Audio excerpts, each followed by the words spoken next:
Bon, aujourd'hui on change un peu de contenu, toujours dans l'automobile. Là on est dans l'atelier dans lequel je travaille pour rectifier les culasses moteurs, essentiellement du tracteur et de l'automobile. Donc aujourd'hui je vous propose une belle culasse de Toyota Supra, voiture très connue notamment dans les films Fast and Furious. Donc la culasse est la culasse d'un moteur 2JZ. Donc aujourd'hui on va devoir démonter toutes les soupapes et rectifier la culasse. Et on va la nettoyer aussi, bien évidemment. Tester l'étanchéité des soupapes, le jeu dans les guides également. Donc la première étape, on vient marquer avec un pointeau, numéro 8 par exemple, peu importe, sur le côté de la culasse. Hop. Ça sera le sens pour démonter les soupapes. Donc là, hop, j'ai fait mon petit support en carton pour venir loger toutes les soupapes que je vais démonter et qu'elles se retrouvent dans le bon sens. Donc côté 8. Car il y a les échappements et les admissions.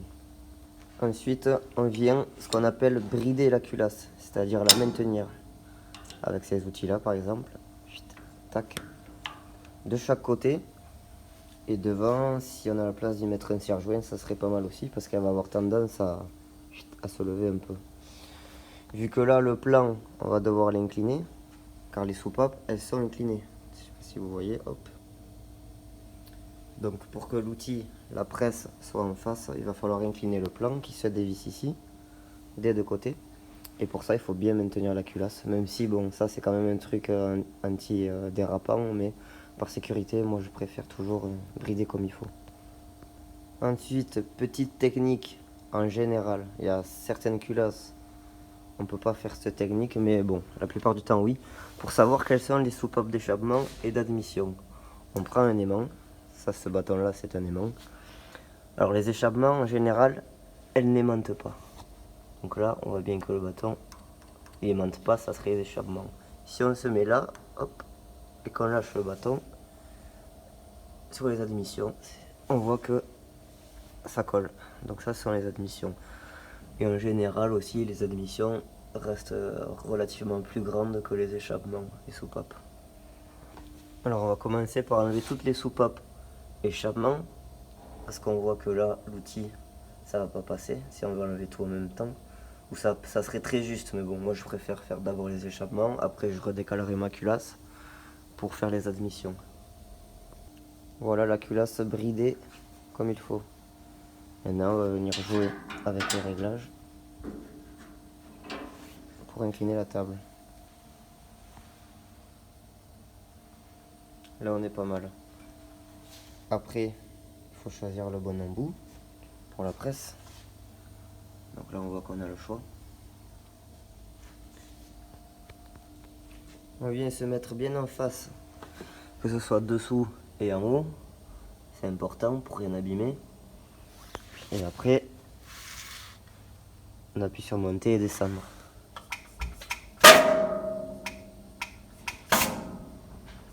Hop. Ensuite, on prend les mains, on appuie. Hop. Et voilà. Et on met les clavettes au bon endroit. Donc moi je me suis fait un casier échappement, un casier admission pour rien mélanger. Et c'est parti, on enchaîne.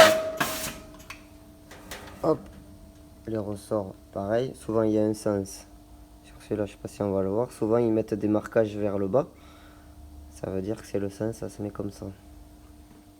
Puis il y a des ressorts où vous pouvez pas mettre la coupelle dans l'autre sens. Donc vous doutez bien qu'il n'y a qu'un seul sens. Et après, on vient enlever la soupape. Hop, elle est où?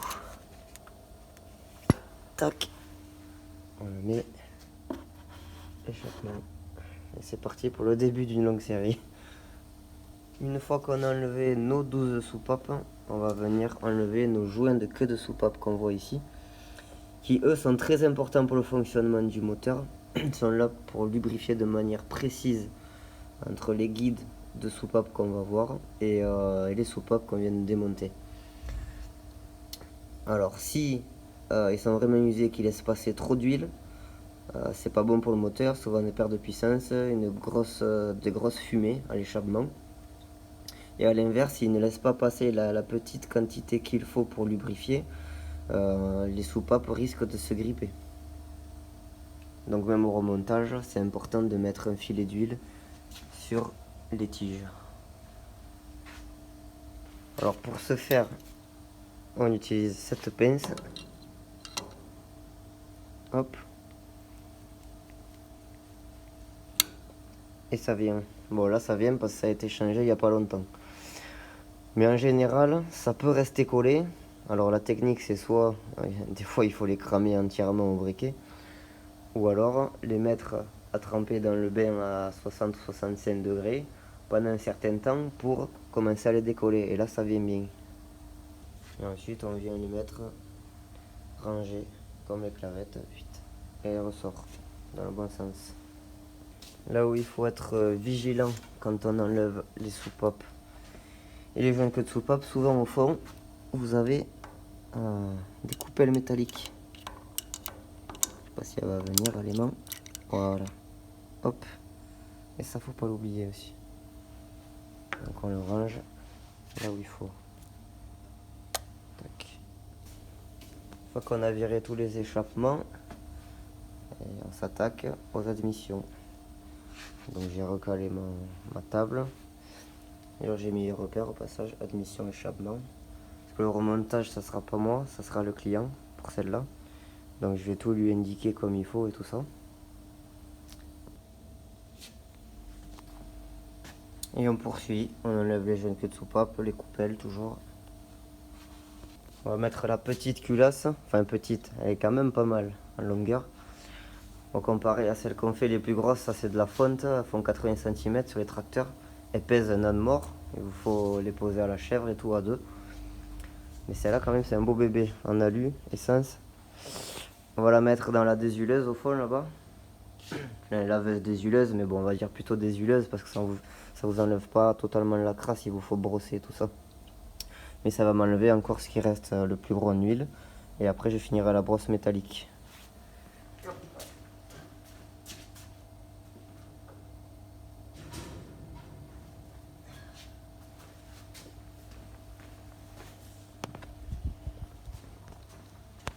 Un petit coup de dégraissant au passage. Même si dans la laveuse il y a déjà un produit.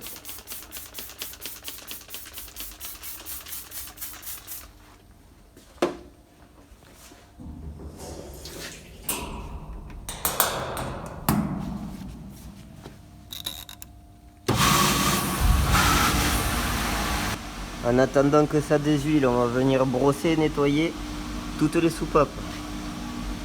Parce qu'elles sont un peu crades, ce qui est normal. Donc pour ça,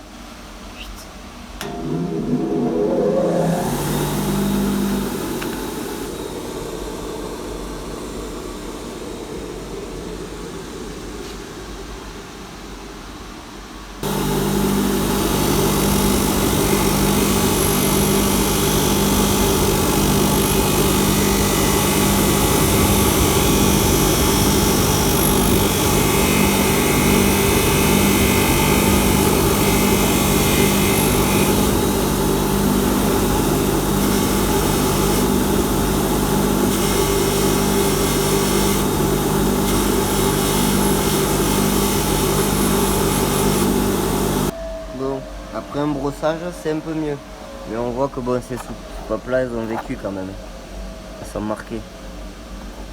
Mais ça n'empêche en rien le fonctionnement du moteur. Ce qui est important, c'est de voir cette face là, si elle n'est pas trop creusée. C'est elle qui va venir faire étanchéité en fait. Mais bon, elles n'ont pas l'air marquées. Donc maintenant on va tester leur étanchéité grâce à l'appareil au fond. On va les mettre sur la culasse.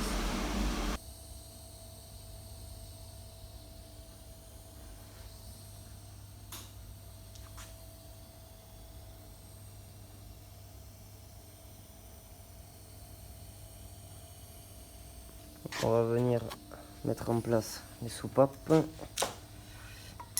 contrôler le jeu dans les guides. Hop. Là on voit qu'il n'y a pas de jeu anormal. Il faut pas qu'il y ait trop de jeu latéral en fait. Et on va les contrôler toutes, mais bon, normalement, je pense pas qu'il y ait de problème. Donc les guides, c'est cela. Donc à quoi ils servent les guides? Eh bien à guider tout simplement la soupape pour la bonne étanchéité dans la culasse. Importante que j'ai oublié de préciser parce qu'à la base je devais pas filmer ce chantier. Donc avant de commencer une culasse, déjà on regarde sa planéité avec une règle exprès, voir s'il n'y a pas trop de jours. À l'aide des cales de jauge d'épaisseur également, mais là déjà rien qu'au visuel on voit qu'il n'y a pas grand chose. Quand vous voyez qu'il y a beaucoup de lumière entre la culasse et la règle, c'est que déjà elle a bien bougé.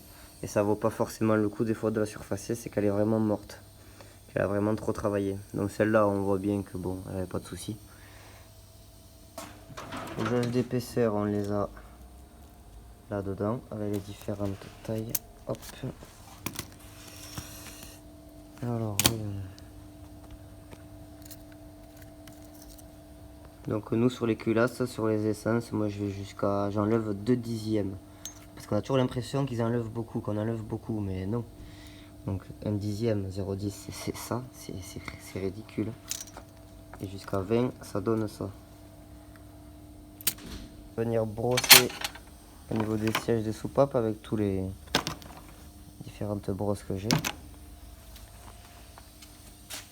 Ici que ce soit bien propre, comme ça on va reposer les soupapes et tester l'étanchéité là-bas.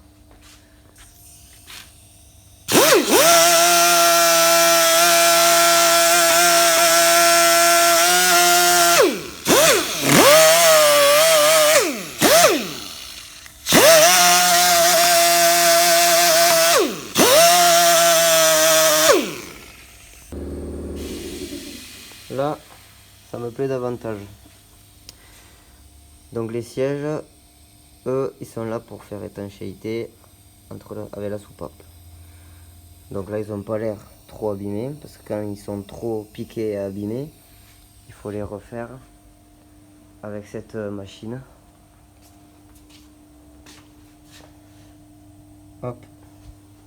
Et ça, c'est la merde à faire. C'est très délicat.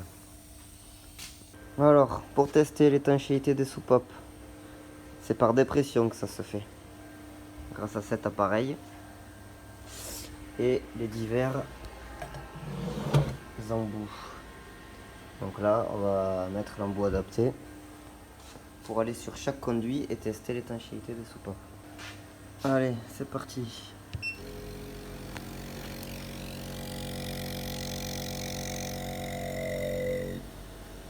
Hop. La chambre se remplit. Voilà. Il faut qu'elles soient toutes dans le verre. Si elles ne sont pas dans le verre, qu'elles sont dans cette partie-là, il va falloir procéder à ce qu'on appelle le rodage des soupapes. Donc avec du grain exprès, qu'on va venir mettre sur le siège et sur la partie de la soupape dessous. Après on va, en tournant, vite, tac tac tac, ça va manger un peu la matière pour que ce soit parfaitement lisse et étanche. Donc on peut le faire soit de façon manuelle, soit de façon pneumatique avec un rodoir. Et lui il tourne tout seul, c'est moins fatigant. Maintenant il n'y a plus qu'à faire tous les conduits. Donc là on voit qu'elles sont bien, pas besoin de rodage. Hop, et ça s'entend.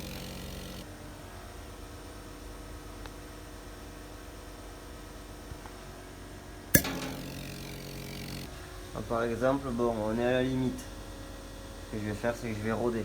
Donc je pense que je vais tout roder. En plus c'est pour un pote à moi, donc je vais lui faire bien. Je vais roder les échappements et les admissions. Ça prend beaucoup de temps, mais bon, au moins il aura quelque chose de bien et de propre. Allez, c'est parti pour le rodage.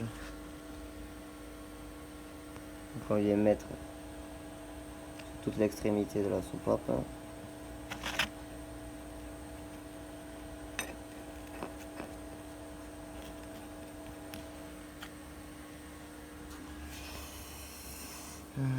Tac.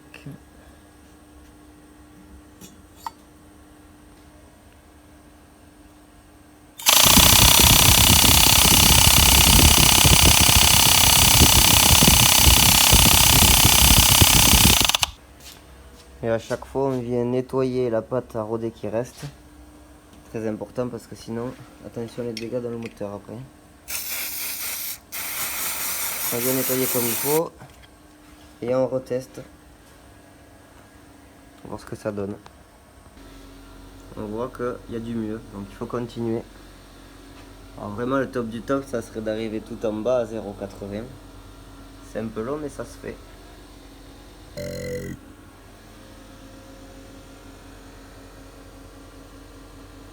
Là c'est pas mal. Ça ira. Maintenant qu'on a des soupapes étanches, on va tout enlever les soupapes. La remettre dans la laveuse pour bien enlever le grain de pâte à rôder. Là je vais attaquer ma partie préférée, c'est-à-dire le nettoyage complet, le brossage et tout. Que ce soit vraiment nickel.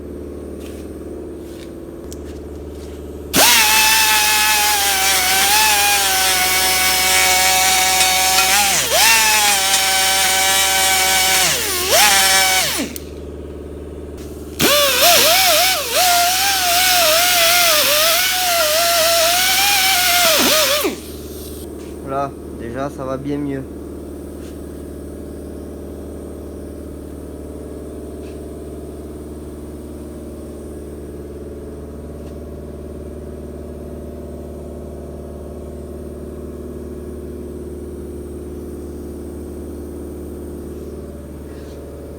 Maintenant on va attaquer le dessous.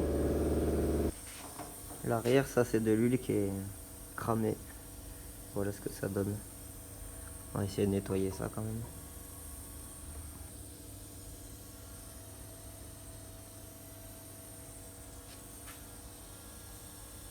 Bon déjà, c'est un peu mieux.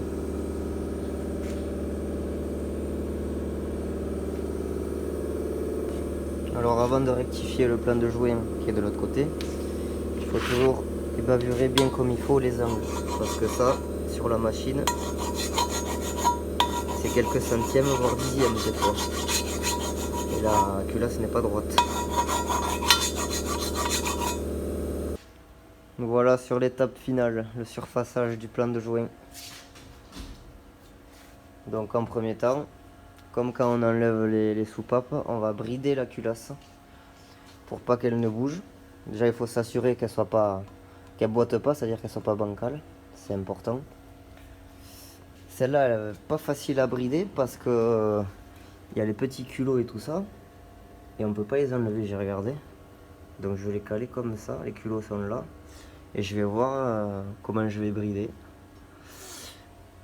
Et là pareil, il y a un tube d'eau qui est emboîté dedans, je vais pas l'enlever. Donc on va voir avec les outils que j'ai, les goujons, les réhausses, tout, trouver une solution pour plus qu'elle ne bouge. Même si vu le poids de la culasse, etc., bon, elle risque peut-être pas trop de bouger, mais il vaut mieux toujours les fixer comme il faut. Parce que la surfaçaise, à la vitesse où elle tourne, là pour de l'alu, on est à 10 000, c'est énorme. Donc on sait jamais. Donc on a l'outil, la meule, c'est lui là, en tournant à fond, qui va manger le plan de joint. Donc il y a deux types de meules. Il y a pour l'aluminium, les culasses en alu comme ça, ou les culasses en fonte comme on a là-bas sur les tracteurs.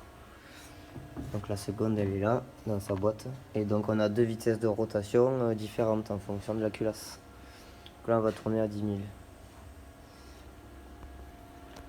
Autre détail auquel il faut penser, les petits conduits là, hop, on les ébavure avant. Parce que la meule quand elle passe, elle à fond, s'il y a des rebords, c'est pareil, elle peut faire des traces sur le plan en tournant comme ça. Donc on va essayer de limiter ça et passer le petit crochet partout. Déjà pour voir si on est à peu près droit, déjà avec un niveau, on peut le contrôler. Donc dans ce sens, on est bon. Ensuite, dans ce sens, on est bon aussi. Déjà ça nous permet d'avoir une première approche. Ensuite on va être plus précis avec ce qu'on appelle le comparateur. Là c'est au centième près. Hop, 0 à 10, donc 10 ça fait 1 dixième, c'est comme je vous ai montré sur la cale tout à l'heure, c'est vraiment minuscule mais c'est ultra précis. Donc si elle bouge pas de plus d'1 dixième quand on va passer en long avec le comparateur, c'est qu'elle est déjà à peu près droite. Donc avec l'outil et la poignée, ça sert à descendre la machine. Donc je me cale à 0 et ensuite on va faire coulisser.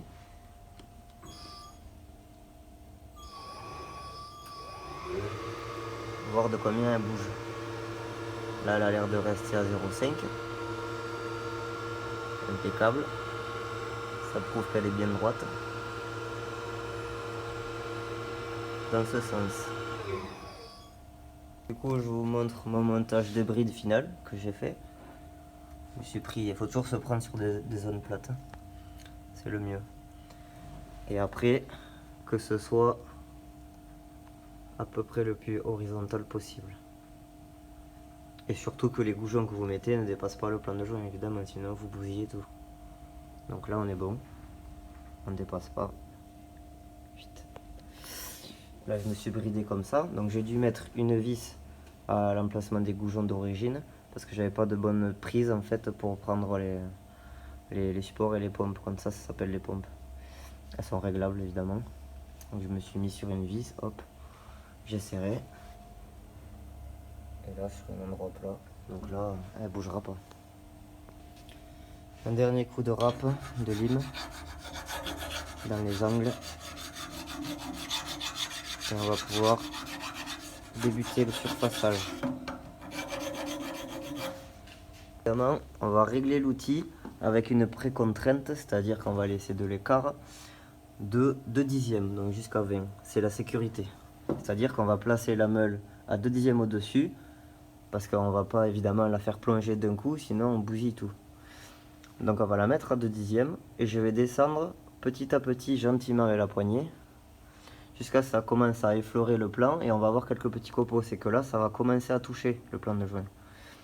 Donc là, on va la laisser après aller de chaque côté et on va voir si elle a touché entre chaque coin, c'est qu'elle est droite.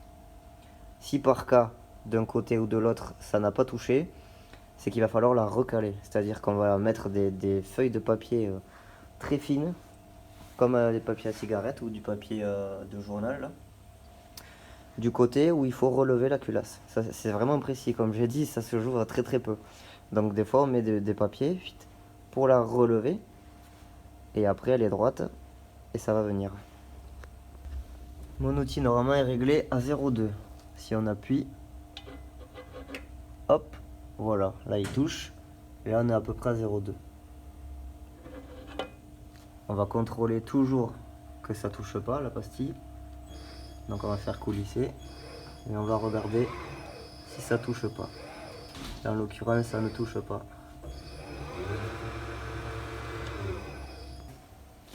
Ferme les portes.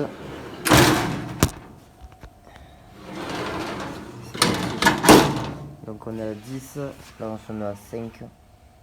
On va lancer la machine et on va descendre tout doucement.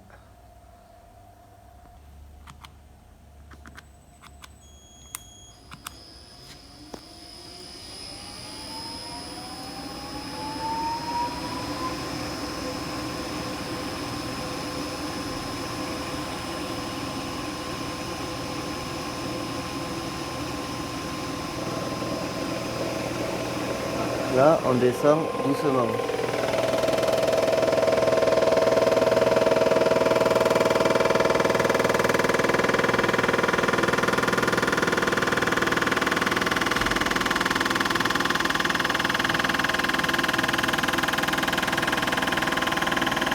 Hop, là il y a des petits copeaux qui sortent, c'est que c'est en train de toucher. Donc là, stop, on la laisse aller toute seule.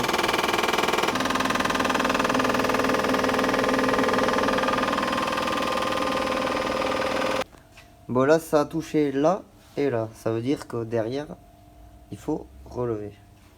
Donc on va mettre 2 feuilles de papier et redébrider la culasse pour mettre une feuille en dessous là, de chaque côté là. Voilà, donc j'ai rebridé, maintenant il faut refaire le point 0 à 2 dixièmes. Allez, on met le repère, hop, pour savoir jusqu'à combien on va descendre. Donc là, elle a touché en 3 points. Donc là, elle va venir. Donc on va descendre petit à petit.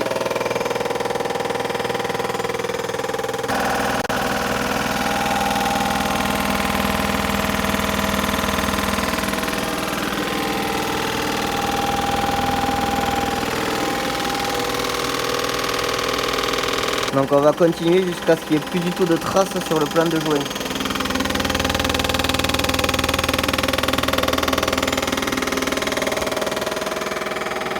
Donc là on est à même pas 8 centièmes parce que une graduation c'est 2 centièmes. Donc on n'a même pas le 20e. Donc on va pouvoir laisser le joint d'origine à la taille d'origine. Là je regarde, elle a plus de traces, donc je vais pas prendre de risque. Je stoppe là. Oh, elle n'avait pas grand chose à rattraper. On a une belle culasse de 2JZ. Plus qu'à débrider, souffler les copeaux, surtout dedans, sinon catastrophe dans le moteur si on n'enlève pas les copeaux. Et voilà.